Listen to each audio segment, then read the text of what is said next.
మాజీ మంత్రి విడుదల రజనీకి ఆంధ్రప్రదేశ్ హైకోర్టు భారీ షాక్ ఇచ్చారు. విడుదల రజనీ మీద 2 వారాల్లోగా కేసు నమోదు చేయాలి అంటూ ఆంధ్రప్రదేశ్ హైకోర్టు పల్నాడు పోలీసులకు ఆదేశాలు జారీ చేసింది. జగన్మోహన్ రెడ్డి ముఖ్యమంత్రిగా ఉన్న సమయంలో విడుదల రజనీ అధికారాన్ని అడ్డం పెట్టుకొని కోటి అనేటువంటి తెలుగుదేశం పార్టీ కార్యకర్త మీద సోషల్ మీడియా కేసును నమోదు చేయించి అతని మీద చిత్రహింసలు చేసి అతన్ని వీడియో రికార్డ్ చేసి ఆవిడ ఆనందించినట్లుగా కోటి అనేటువంటి తెలుగుదేశం పార్టీ కార్యకర్త ఆవిడ మీద కేసు నమోదు చేసేందుకు ప్రయత్నం చేయగా పోలీసులు ఆవిడ మీద కేసు నమోదు చేయలేదని ఆయన కోర్టుకు వెళ్ళడం, కోర్టు ఈరోజు విడుదల రజనీకి భారీ షాక్ ఇచ్చినటువంటి నేపథ్యంలో ఈ అంశంలో అసలు ఏం జరిగిందనేది మనం పూర్తి స్థాయిలో తెలుసుకునేటువంటి ప్రయత్నం చేద్దాం.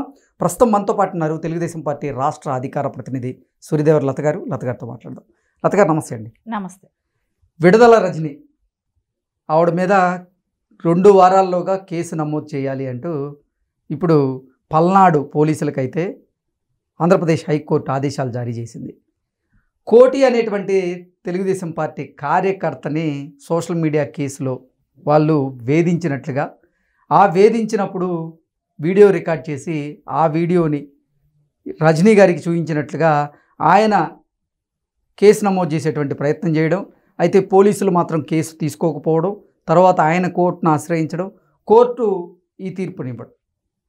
ఏంటి నిజంగా విడుదల రజనీ గారికి భారీ షాకేనా ఇది అంటే ఏం చెప్తారు? విడుదల రజనీ వచ్చి అంటే కొంతకాలంగా కామ్గా ఉండటం ఆవిడికి ఒక నైరాశలో ఉంది జనరల్గా. ఎందుకంటే బాలినేని గారి దగ్గరికి వెళ్ళటం, ఆవిడ ఏదో మంతనాలు చేస్తూ ఉండటానికినో లేకుంటే ఆవిడ పార్టీ నుంచి ఆవిడ కూడా మారే ఉద్దేశాలు ఉన్నాయా, ఇవన్నీ కూడా ఒక ప్లాన్ అంటూ నడుస్తూనే ఉంది. ఎందుకంటే ఆవిడ తర్వాత చూస్తే అంత యాక్టివ్గా అయితే ఎక్కడా కూడా ప్రెస్ మీట్లు పెట్టడం కానీ మాట్లాడటం కానీ జరగలేదు.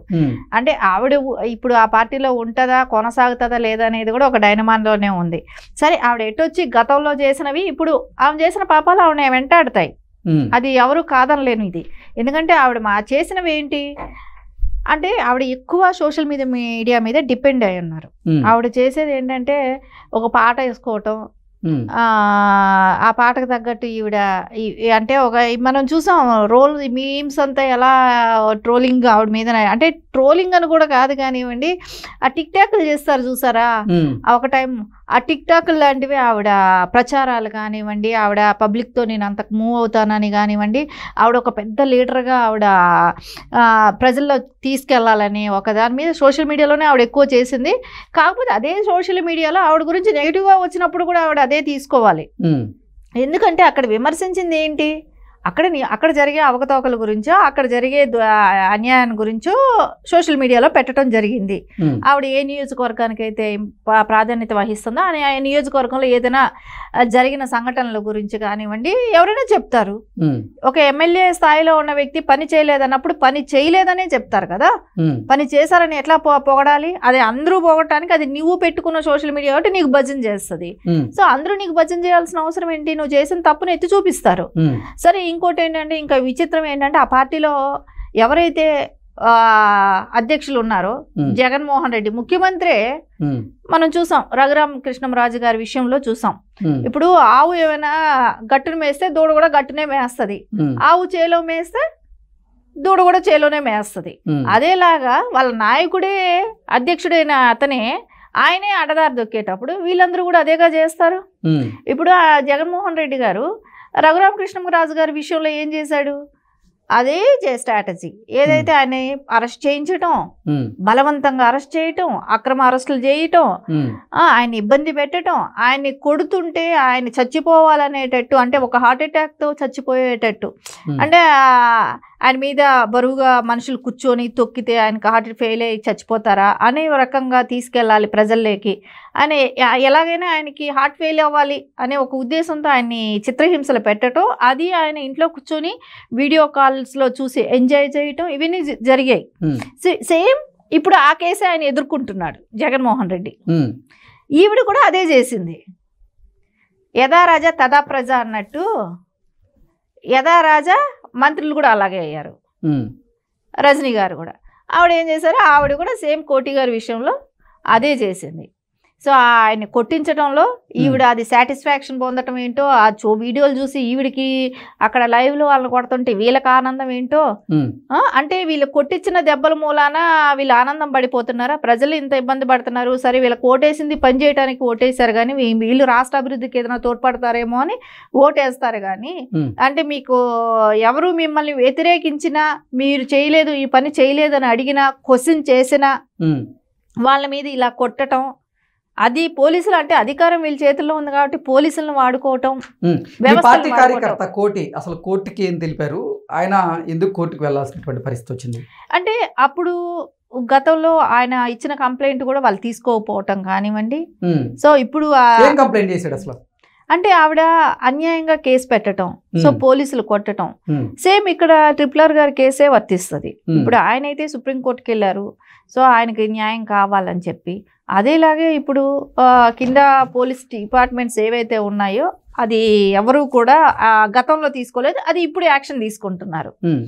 సో అందుకని ఆయన కూడా ఇప్పుడు హైకోర్టుని ఆశ్రమించడమే కానివ్వండి, అక్కడ వాళ్ళు ఆవిడని దాని మూలన ఒక 2 వారాల్లో ఆవిడకి టైం ఇవ్వటం కానివ్వండి, అప్పుడు కూడా ఆవిడ ఇది చేయకపోతే ఆవిడ ఖచ్చితంగా అరెస్ట్ వారెంట్ వస్తుంది.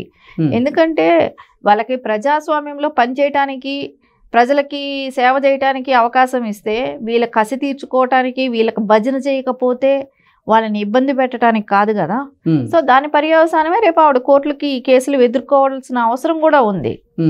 పల్నాడుకు సంబంధించినటువంటి పోలీస్ అధికారులకైతే ఇప్పుడు ఆంధ్రప్రదేశ్ హైకోర్టు అయితే ఆదేశాలు జారీ చేసింది. ఎట్టి పరిస్థితుల్లో 2 వారాల్లోగా విడుదల రజనీ గారి మీద కేసు నమోదు చేయాల్సిందే అంటూ ఆదేశాలు జారీ చేసిన నేపథ్యంలో ఏంటి విడుదల రజనీ గారి పరిస్థితి ఏంటి 2 వారాల తర్వాత అంటే ఏం చెప్తారు? నాకు తెలిసి విడుదల రజనీ ఇప్పుడే డైనమాలో ఉంది. ఎందుకంటే జగన్ అన్న పట్టించుకునే స్థాయిలో అయితే లేరు. ఎందుకంటే ఆల్రెడీ సోషల్ మీడియా కోసం ఎంతమంది రవీందర్ రెడ్డి కానివ్వండి, ఇట్లాంటి వాళ్ళందరూ చాలా మంది సోషల్ మీడియాలో పోస్టులు పెట్టి, అది కూడా వాళ్ళు పెట్టిన ఇప్పుడు కోటి పోస్ట్ వేరు, రవీందర్ రెడ్డి ఇట్లాంటి వాళ్ళ పోస్టులు వేరు. ఇక్కడ ఏంటంటే మీరు నాకు పని చేయలేదు, మీ గవర్నమెంట్లో నాకు ఈ పని అవ్వలేదు, ప్రజలు ఇలా ఇబ్బంది పడుతున్నారని క్వశ్చన్ చేశారు. ఇక్కడ అక్కడ ఏంటి ఫొటోస్ మాఫింగ్ చేయటం, అపోజిషన్ మహిళల్ని ఆ పార్టీలో ఎవరైనా పనిచేస్తే వాళ్ళది అసభ్యకరంగా పోస్టులు పెట్టడం వాళ్ళ మీద, అలాంటివి చేశారు. సో దీనికి దానికి చాలా తేడా ఉంది సోషల్ మీడియా వాడుకునే పద్ధతిలో కూడా. సో వాళ్ళని ఏమి సేవ్ చేయలేకపోతున్నాడు జగన్మోహన్ రెడ్డి. ఈ రజనీ గారిని ఏం సేవ్ చేస్తాడు ఆయన? అంటే భారతిరెడ్డి గారి పిఏ, అవినాష్ రెడ్డి గారి పిఏ, ఇంకా కొంతమంది ఆయన్ని నమ్ముకొని బూతులు తిట్టిన వాళ్ళు ఉన్నారు, ఆల్రెడీ జైళ్ళల్లో మగ్గుతున్నారు. సో వీళ్ళనే ఏమీ చేయలేకపోయారు. ఇప్పుడు ఆయనే ఎదుర్కొంటున్నాడు సుప్రీంకోర్టులో, ఇలా కొట్టించిన దానికి, ఇలాంటి వీడియోలు చూసిన దానికి. ఈవిని ఏమి కాపాడుతాడు? సో ఈవిని కూడా ఆయన ఏం కాపాడేది ఏమీ లేదు. అది కూడా కాకుండా ఒక కార్యకర్తల్లోనే నిరాశ అనేది స్టార్ట్ అయిపోయింది. ఎందుకంటే ఏ నాయకుడు ఉంటున్నాడు, ఏది పోతున్నాడు అనేది. ఈవిడ ఇప్పుడు ఆలోచన ఏంటంటే ఏదైనా పార్టీ చూసుకుందామా అనే ఆలోచనలోనే డైనమాలో ఉంది. అంటే నూతన ఉత్సాహాన్ని నింపేందుకు జగన్మోహన్ రెడ్డి బయటకు వచ్చి ఇప్పటి వరకు చూడనటువంటి జగన్మోహన్ రెడ్డిని మీరు చూస్తారు. జగన్మోహన్ రెడ్డి 2.0 అంటూ కూడా ఆయన చెప్తూ ఉన్నారు. కార్యకర్తల జోలికి ఎవరన్నా వస్తే ఊరుకునేది లేదని, అసలు ఎవరు కూడా కార్యకర్తల వెంట్రుకు కూడా పీకలేరు అన్నట్లుగా ఆయన మాట్లాడుతూ ఉన్నారు. అదే కదా మీకు ఒకటే ఇక్కడ, సరే ఆయన కాలుకి వెంట్రుకు పీకలేరా, అది పీకలేరో ఇది పీకలేరు అని ఏదో చెప్తాడు. అది చెప్పితే రెచ్చిపోయేది ఎవరు? కార్యకర్తలు రెచ్చిపోయి గొడవలు పడితే అరెస్ట్ అయితే 3 నెలలు ఉంటారు, 4 నెలలు ఉంటారు, అంతకుమించి వాళ్ళు ఏం చేస్తారో అని అంటాడు. సో అక్కడ ఎవరిని ఇబ్బంది పెడుతున్నాడు? కార్యకర్తల్ని రెచ్చగొడుతున్నాడు అక్కడ. సరే ఆయనకి ఎట్లాగో ఒకటి వాళ్ళు గ్రహించాల్సిన విషయం ఏంటంటే, ఆయనకి ఎట్లాగో ఆత్మలతో మాట్లాడే అలవాటు ఉంది జగన్మోహన్ రెడ్డి గారికి. సో ఆత్మలతో మాట్లాడొచ్చాడు, నేను ఇంకో 30 ఏళ్ళు నేను సీఎంగా ఉంటాను, 2.0 అనేది వస్తుంది, దానిలో నేను 30 సంవత్సరాలు ఉంటాను, మీరేం భయపడకండి అని అంటాడు. ఆయన ఆత్మలతో మాట్లాడింది కార్యకర్తలు నమ్మాలి కదా. ఈ ఆత్మలతో మాట్లాడి నువ్వు ఇన్ని 5 ఏళ్ళు నీకు అవకాశం ఇస్తే నువ్వేమి చేసావు, ఇంకో 30 ఏళ్ళు ఉంటే ఇంక నువ్వేం చేస్తావు, ఆల్రెడీ వాళ్ళకు ఒక నిరాశ అనేది వచ్చేసేసింది. అది కూడా కాకుండా ఇప్పుడు అభివృద్ధి జరుగుతుంటే వాళ్ళే ఆశ్చర్యపోతున్నారు. ఏదైతే వైసీపీ క్యాడర్ ఉంటే వాళ్ళే ఆశ్చర్యపోతున్నారు. అరే తల్లి చెల్లిని వీళ్ళనే ఇంట్లో నుంచి తరిమేసినాడు, నువ్వు మమ్మల్ని గురించి ఏం పట్టించుకుంటావు? ఇప్పుడు ఉన్నాళ్లే జైల్లో ఉండే వాళ్ళకే పట్టించుకునేదానికి దిక్కు దివానం లేదు. సో మమ్మల్ని కూడా నువ్వు ఇంకా అరెస్ట్ చేసి మమ్మల్ని ఎందుకు బీగలేవు, అది చేయలేవు, ఇది చేయలేవు అని ఏదో ఒకటి మాట్లాడి రెచ్చగొడితే మేమేం పిచ్చోళ్ళంగా ఉన్నామా, మేమెందుకు అట్లాంటి పనులు చేస్తామని వాళ్ళు చాలా క్లారిటీగా ఉన్నారు. సో జగన్మోహన్ రెడ్డి మాట వినే పరిస్థితులు అయితే కార్యకర్తలు కూడా లేరు. ఓకే.